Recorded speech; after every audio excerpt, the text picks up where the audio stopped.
to the show where we share the stories of the many who intersect with our healthcare system but are rarely heard from. My name is Kevin Poe, founder and editor of Kevin MD. Today on the show, we have Rosemary Eseh-Logue. She is an internal medicine physician, and she wrote the Kevin MD article, Unrequited, Love in a Time of COVID-19. Rosemary, welcome to the show. Thank you for having me. So we'll get into your article in a little bit, but first off, can you share your story and journey to where you are today? Sure. So I am originally from Nigeria. So I came to the United States when I was 16 and then went to school, finished high school in New York. And then I went to Williams College for my undergraduate. And then after that, I went to George Washington University for medical school. And then I trained at Baylor College of Medicine for my internal medicine residency program. I currently work as a hospitalist, and I have my own mobile urgent care practice, which I love. So tell me some of the challenges you face both in urgent care and being a hospitalist today. Right. So I think the biggest challenge from a hospitalist perspective is the COVID-19 pandemic. Obviously, I think the biggest challenge is really just facing just the lack of control that you feel, one, for the problem, which is COVID-19. We don't have as great of treatments as we would like to have. And then also the lack of control in terms of patients and their willingness to get vaccinated. And so during the Delta wave variant, it was just a very emotional, very painful time to be a physician, to see patients die and helping them to get better and to live. From an urgent care perspective, it has been good to be able to bridge the care. Because of COVID-19 pandemic, a lot of patients who needed to be in the hospital could not get there. We just had no beds available. They were being occupied by COVID-19 patients. And so by the time they presented, it was either just too late or just more severe than it needed to be. And so that was the idea for my practice, the urgent care practice, in particular, mobile urgent care practice, where we go into the homes of these patients and intervene, provide that urgent care that they need before it becomes something that really, really does require a hospital visit. So tell me more about this mobile urgent care practice, because I don't hear very many practices like this. How exactly would that work? Right. There are a lot of mobile practices. A lot of them focus on primary care, delivering primary care at the home, at the patient's home. This is something that's not new. There are patients who are homebound, and so there's been a lot of efforts to get physicians to go to the patient's home and provide care there. For an urgent care practice like myself, the goal is to go and meet patients where they are in their home, in their hotel or office, rather than have them come into the emergency room for safety reasons, their safety and the safety of other people. And so what that entails is we get a call for a patient who's acutely sick. We go to their home and we assess them, do labs, point of care labs, and assess them and make a diagnosis and offer treatments, whether that's IV, medication, whether that's just, even monoclonal antibodies, that's something that we want to be able to offer. Again, just as a way to avoid patients going to the hospital if they don't need to, if it's something we can manage at home, and then allows bed to be available for the patients who really do need it. It also helps patients who are immunocompromised not to go to the ER unnecessarily, because they are very at high risk for COVID-19, even when they are vaccinated. So it's a really important gap in care that we're providing. Now, do you work by yourself or in the context of a team? I do work by myself in a team. I have assistants and nurse, but the goal is to expand that further and have other physicians join us. How difficult is it to start a mobile urgent care practice? More difficult than I thought it was going to be. You think you're a doctor, you just, come up with a name and then start seeing patients. But there's a lot of regulations that you have to comply with. So it was harder than I thought.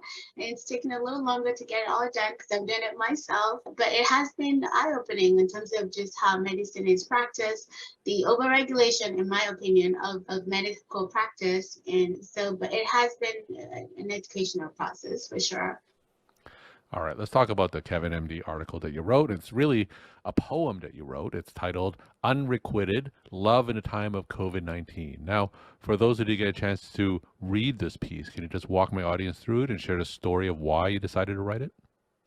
Right. So I will just, if you don't mind, just read a portion of it, and then I'll talk about how it came about. So it says, if you knew we are like the two Fridas, that our hearts are connected, would you change your mind?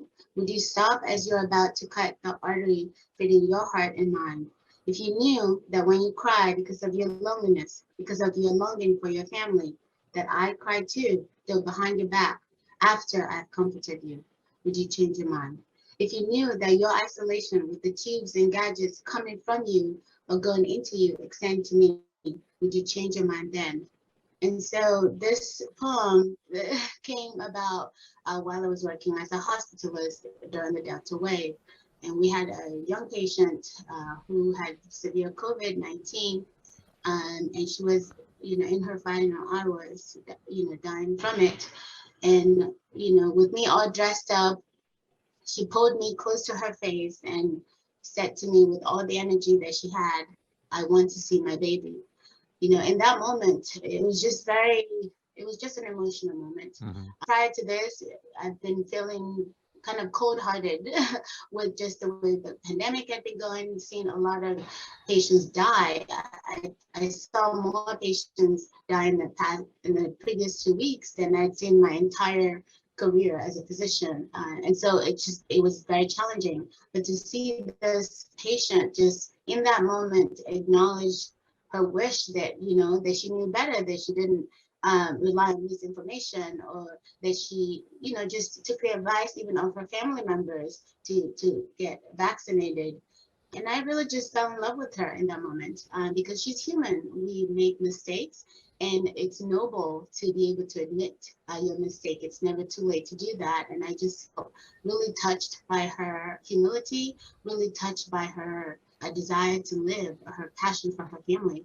And so after I left the room, I was really emotional and just cried. Hmm. And I wrote this poem out of that interaction, and really as a dedication to her and a dedication to the patient physician relationship, which can be emotional. Mhm.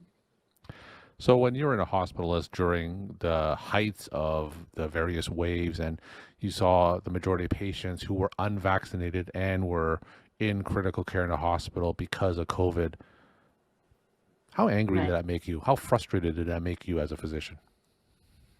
I very frustrated, to be honest. I think in the beginning it was just like, okay, people are getting used to the idea of, being vaccinated. And we know that for some people, vaccinations, they've had negative experiences, or they've, heard of somebody having a negative experience, even though in the grand scheme of things, a lot of people are vaccinated, our children are vaccinated, they're required to go to school to do just some of the things that we've, come to expect for a good health.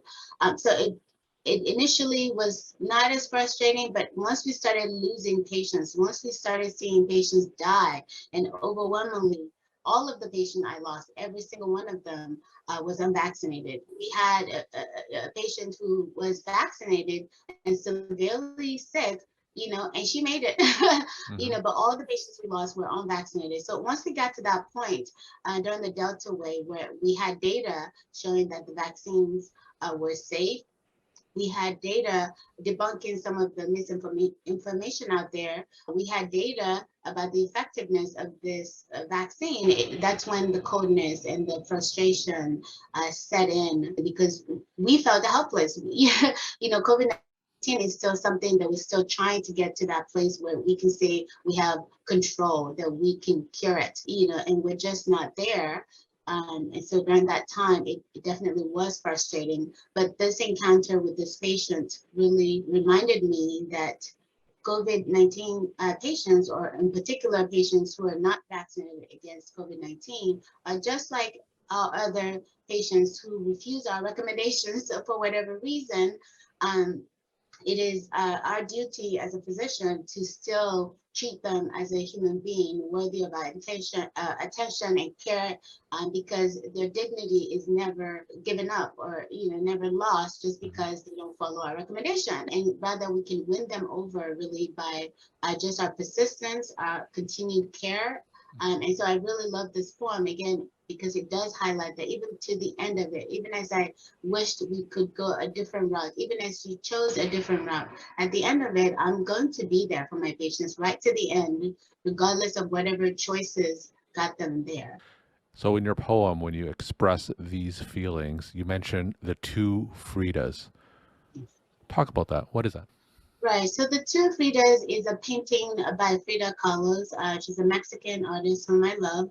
And he basically shows two Fridas, two versions of herself, one in a native attire, one in a more modern attire.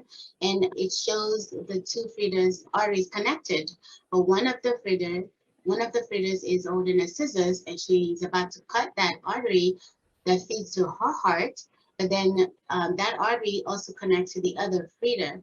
So if she cuts that artery, she's essentially, causing her own demise. But then she also causes demise of the other Frida. Now the question is, does she know that her artery is connected to that of the other Frida? That's something we don't know. And so I think when it came to COVID-19 and the wave in particular, I really felt like the patient and the doctor became the two Fridas, and the patient is the one holding the scissors. And the poem is really a plea to say, please don't cut that artery, Hmm. because what happens to you, you may be doing this just for you because you want to do something. You want to be in control of your own body, of your own health. But what you do actually does affect me, your physician, because when you hurt, I hurt. When you're in pain, I'm in pain. And it is my job to help you feel better and get better. And you cutting that artery is going to not help either of us.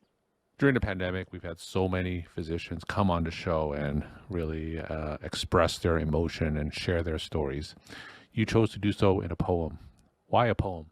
Well, I chose to communicate my feelings about the patient-physician relationship through a poem, because I know that poems allow you the ability to interact both in a fictional world and a non-fictional world, to bring truth and imagination together in a way that tells a beautiful story. And so the poem, it definitely is inspired by my interaction with this patient, but then it brings the kind of fictional elements of my imaginations, my hopes, her hopes, which are all, again, my imaginations, into the picture to paint a story about just the importance of the patient physician relationship, the complexities in that patient physician relationship, as well as the beauty of it with all its sorrow and the joy, and ultimately the way it should end, which is together. We're talking to Rosemary Eseh-Logue. She is an internal medicine physician. She wrote the Kevin MD poem, Unrequited, Love in a Time of COVID-19. Rosemary, what are some of your take-home messages that you want to leave with the Kevin MD audience? The take-home message that I want to leave with the COVID MD audience is that, one, we need to let our patients know that we are people, that we cry, that we hurt. They need to know that it's important for the patient-physician relationship. We also need to acknowledge that we are people, that medicine is not all we are or who we are in our entirety. And so once we understand that and we allow our patients to understand that, I think we'll find that we are able to better connect with our patients. We are able to better provide just excellent care because we know the boundary of ourselves and we know the boundary of the patient, and we can then interact in a healthy way. Rosemary, thank you so much for sharing your story time and insight. Thanks again for being on the show.